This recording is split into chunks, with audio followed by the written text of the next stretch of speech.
In my almost 4 years of semen retention, I've come to realize that there's 4 stages. In my experience, the 1 month semen retention journey is particularly interesting because it holds all the 4 stages, the different themes, challenges, benefits to experience and go through as a man. And in this video, I will describe to you what those 4 stages are so that you know what you're getting into, or that you simply know what to look for as you are already practicing semen retention. What's up, man? Good to see you again as always. Glad you're here. The first stage to go through: temptation and desire. Very simply put, you're gonna be a horny motherfucker, man. You're gonna be experiencing something that you have not experienced yet because you've been addicted to porn all your life. All this sexual energy was being spent in this very unhealthy way, removing yourself of ever having to see what that energy would amount to if you would accumulate it. So in this first week of that 1 month semen retention journey, you're going to experience a level of temptation and desire that you've not encountered before. This is where most men fail. You're simply going to walk around experiencing this newfound energy, all this sexual energy that is not being wasted this time, that's being accumulated. And you're going to notice your eyes going to certain places as you walk down the street, as you're in the train, as you're meeting new people. You're gonna notice a fixation on everything that is feminine. And your only challenge in this phase is to not give up, is to not fucking quit. Knowing that if you surpass this first stage, things will get very different. And also not rejecting yourself, automatically looking at women, following that desire. Don't be too hard on yourself. It's incredibly challenging to even get through that in the first place. And it's even harder to eliminate your desire towards the feminine. So don't be too hard on yourself. Don't reject yourself for looking at women. Try to minimize it, but don't reject yourself if it happens. Your only challenge here is facing the temptation, facing the level of desire that you've never encountered before, and then we'll get to the next stage. Now, you've gotten through the first week, the first stage. Congratulations. The second stage will now begin. Energy and arrogance. This second week, you have now done something that is incredibly hard. You can credit yourself for it. But in most of my clients and most of the men I work with, this high level of energy and pride in accomplishing this challenge flips often to arrogance, to I am doing something that is extraordinary, and you are. But this flips often to I am better than other people.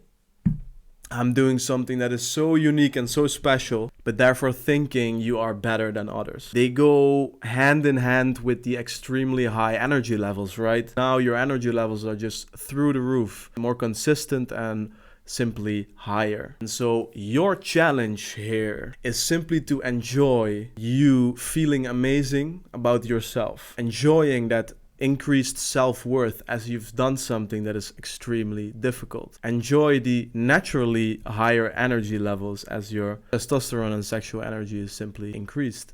Enjoy it, but don't overextend it. Your challenge here is to not express this feeling of superiority or arrogance in your environment. Keep it in yourself. Make this journey about yourself and not about others. The fact that you are doing something that other men won't do does not make you better as a human being. Simply enjoy the fact that you are feeling good. You're now in stage 3. Grounded confidence and effortless expression. What I've experienced through almost 4 years of doing this 1 month cycle and even longer, many times, is that everything starts to settle in. So the energy levels, the improved confidence and self-worth, the increased proclivity towards action, courageous action, fearless action. These things are now in week 3 becoming more normal.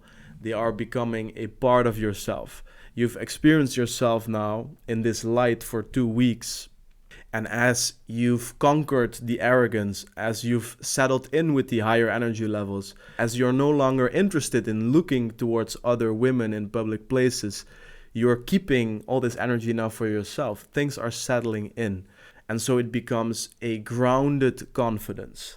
Not something that depends on other things, but something that is grounded. So regardless of what is happening around you, there is this grounded confidence that is always there.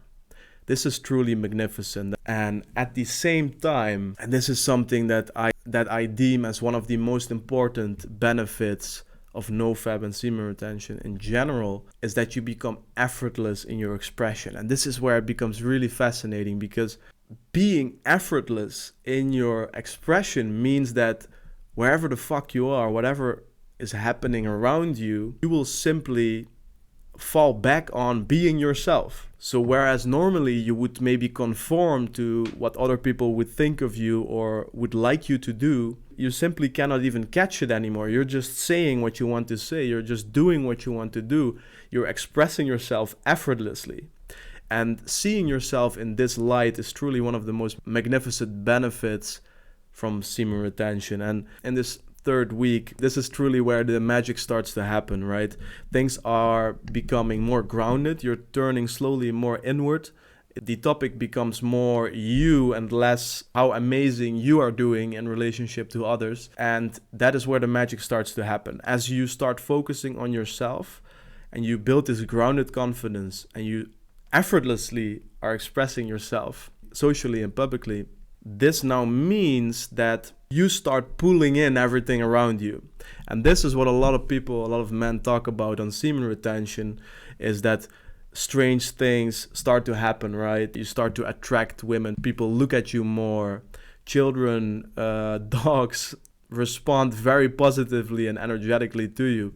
These weirder things actually are not so weird. It is simply you having harnessed that massive amount of masculine energy and no longer really seeking in the outside world for the value of that. Simply you're pulling it inward. And when you are with your focus and attention inward, this is where you start to attract like a magnet everything around you. And so this week 3 and this phase 3 is really where very interesting things start to happen and where everything starts to settle in a little bit more. Well done. You've made it to week 4, stage 4. This is where things become more spiritual. You've now experienced all the challenges and benefits that are more on the surface level, right? The high energy, attracting things around you, seeing more positive responses to your presence, but also the challenges regarding arrogance and temptation, right? And slowly turning inward instead of outward. You've went through all this. What is truly interesting about this stage is that in this stage, you are truly mastering semen retention, right?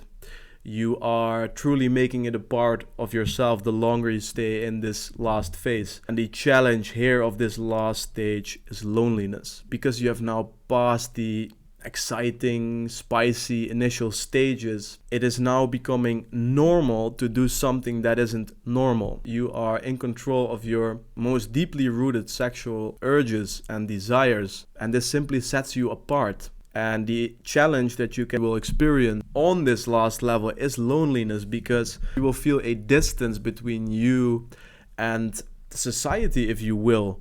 You are breaking free from a mass addiction, right? Because of this experience, you're turning more inward. And as you do, it can happen that you stop seeing some friends, that you spending more time just with you and your craft and your purpose, working and pushing forward, which is an incredibly beautiful thing, and can have as a side effect and as a challenge for you to navigate loneliness. And again, this further emphasizes the spirituality of this last stage, and it is for you to navigate how long you want to spend in that stage. If you are dealing with big problems in your life and you're looking for answers, then I definitely recommend you staying past this last stage. If you are very clear about your direction, know exactly what to do, then I would advise you cycling back, so ending your semen retention on that month and starting over again, and slowly finding your own rhythm and routine. And so usually for a man in his 20s, that is a week. For a man in his 30s, that's 2 weeks. For a man in his 40s, that's a month. These are suggestions that come from old Chinese medicine that I think are very relevant. But at the end of the day, it's about you, man. You're unique. You need to find your own rhythm in this. But at this point, man, congratulations in achieving this extraordinary goal. If you still have some questions, feel free to reach out in the comments. Let's start the conversation. I'm also here to provide more value to you if you'd like. For now, man, that's it. See you in the next one.